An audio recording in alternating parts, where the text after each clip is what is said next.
शहरासह जिल्ह्यात नवरात्र उत्सव साजरा केला जातो। मात्र शहरात काही नागरिकांनी एका परिसरात देवीची स्थापना करू नये म्हणून न्यायालयात धाव घेतली। मात्र न्यायालयाने देवी बसविण्यासाठी परवानगी दिली आहे। यवतमाळ शहरामध्ये मोठ्या प्रमाणात नवरात्र उत्सव साजरा केला जातो। देशातील दुसऱ्या क्रमांकाचा नवरात्र उत्सव साजरा होतो।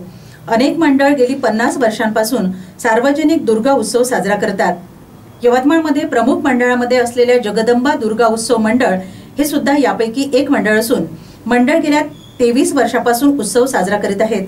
ज्या ठिकाणी उत्सव साजरा करतात ती जागा सोसायटीच्या ओपन स्पेसमध्ये असून यंदाच्या वर्षी या ओपन स्पेसवर दुर्गा उत्सव करण्यात येऊ नये असा दावा यवतमाळच्या जिल्हा सत्र न्यायालय सोसायटीच्या समितीने दाखल केला होता।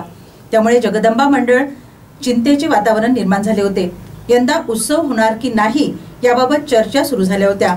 मंडळाने या दाव्याविरोधात यवतमाळ न्यायालयात धाव घेत दाखल केलेल्या दावा विरोधात न्यायालयात उत्तर दाखल केले। मोठ्या प्रमाणात वकिलाची फौज यावेळी मंडळाच्या बाजूने उभी राहिली।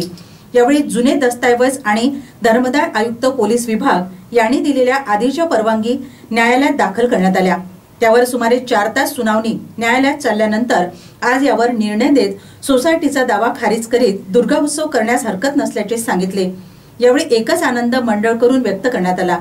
या न्यायालयीन लढाईकडे संपूर्ण शहराचे लक्ष लागले होते। या लढाईत अखेर मंडळ जिंकले। पुन्हा एकदा मोठ्या जल्लोषामध्ये दुर्गा उत्सव साजरा केला जाणार आहे।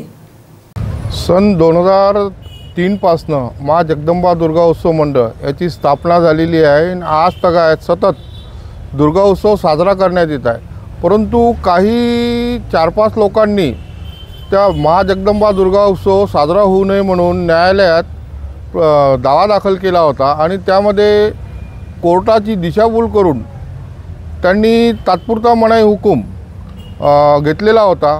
परंतु मंडळाचे पदाधिकारी आणि सर्व कार्यकर्ते हजर होऊन न्यायालयापुढे बाजू मांडून कसं त्यांनी न्यायालयाला बिजगाईड करून तात्पुरता मनाई हुकूम घेतला होता त्याबद्दल काल सर्वांनी बाजू मांडून न्यायालयाने जो तात्पुरता मनाई हुकूम दिला होता तो आज खारिज केलेला आहे। तसं सूचना म्हणून जे नियम हायकोर्टाने पाळून दिलेले आहे जसे डीजे आवाज वगैरे आणि रस्ता वगैरे ब्लॉक त्या संबंधाने त्याचे काटेकोरपणे पालन करून दुर्गा उत्सव साजरा करण्यास काही हरकत नसल्याचे न्यायालयाने नमूद केलेले आहे।